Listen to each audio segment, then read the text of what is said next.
it's counterintuitive from our vantage point to see the heart as part of the mouth and the mouth as part of the heart. But in Hebrew wisdom culture, the Lev, this is the source. This is where the speech comes from. And Jesus speaks about this all the time. I mean, he literally says, out of the overflow of the heart, the mouth speaks. And our culture does not value speech as highly or in the same way as the Hebrew wisdom culture that birthed these proverbs. And we only see speech as this expressive thing and we center ourselves that we have to get our opinion out.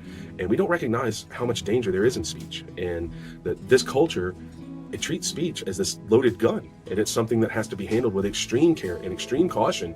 And that requires intention. So as we learn wisdom, this danger is going to be key and central, which hence its focus. And, around 20% of the Proverbs are about speech. So, I mean, it's a very prevalent theme. And when we understand wisdom is the idea that over time we're eliminating error, and that most of the mistakes are going to happen in this realm. Well, think of the Psalm. It says, depart from evil and do good.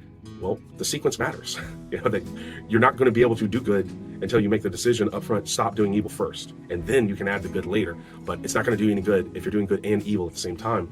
Same idea with wisdom and foolishness, is you have to stop the foolishness first, and then you can pursue wisdom. If it's a mixed bag, it's not wisdom yet. And our approach needs to be kind of like the Karate Kid. Mr. Miyagi teaches Daniel-san how to block and dodge before he ever teaches him to throw his first punch, because it's the ability to defend yourself that's ultimately going to determine if you win the fight. And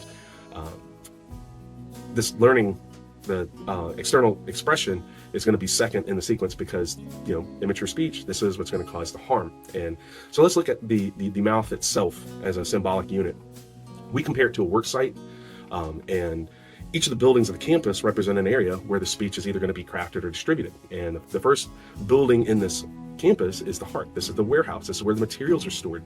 And this is what the final constructed project will be made out of. Is you cannot build anything out of material that you don't possess. And it can only be made with the things that exist. And so this is why we have to be very careful what is actually in our storehouse. What emotions, what are our core beliefs, what is our total inner person? Because, as Jesus says, whatever we allow to be in there, it's going to come out as speech and actions. And we determine what we hold on to and what we release, but whatever's in there, it's coming out. And an untended heart is capable of unbelievably cruel speech and action. And that's why we focus so heavily on the Lev at this channel, because we want you to have good things in your heart. The second building on the campus is the tongue. This is the workshop. This is where the actual craftsmanship takes place. And the tongue, the lashon, this is a metaphor for the thoughts that are going to precede the speech before it's even voiced. And so this is an area that we really have to focus on, is how do we craft this? How are we going to phrase this? And this is what a wise person is going to ask. What is the impact? What should the tone come out like? What is the intent? Who will receive it? There's so many other considerations of the crafting of the speech itself, but this will be our heart on display as whatever it comes out as. And the tongue shapes the sentiments, and it reveals if somebody's careful or careless, if they're kind or cruel, or if they have skill or they're unskilled in the area of speech. And then the last part of the mouth as a unit is the idea of the lips, the sefatahim. And we depict this as the shipping area. This is the loading dock. This is where the trucks come in and determine what goes out to the world. And for that reason, the lips, they symbolize discretion and restraint. This is the last stop. This is what can say yes or no. The idea of, should I say this or keep it to myself?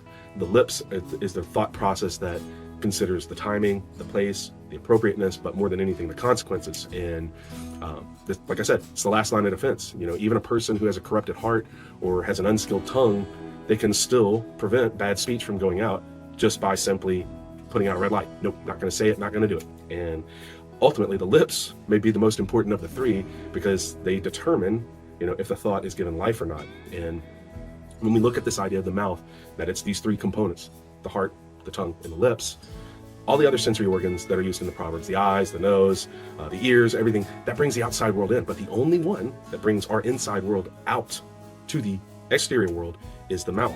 And that's why it's a great measure of the heart. It's the only way anyone will know what's actually going on inside. It's the words we use and the actions we take. And so yes, of course, the best approach is to have the clean heart, but none of us actually have that. So it means we're going to have to really, really work on the other two. And we have to develop this gigantic filter on what we allow to come out of our mouth and what they even allow to be in the warehouse to begin with. And that is pursuing excellence in speech. And if we're able to do it, the fruit is excellent. It's satisfying. And like this proverb says, it's tov.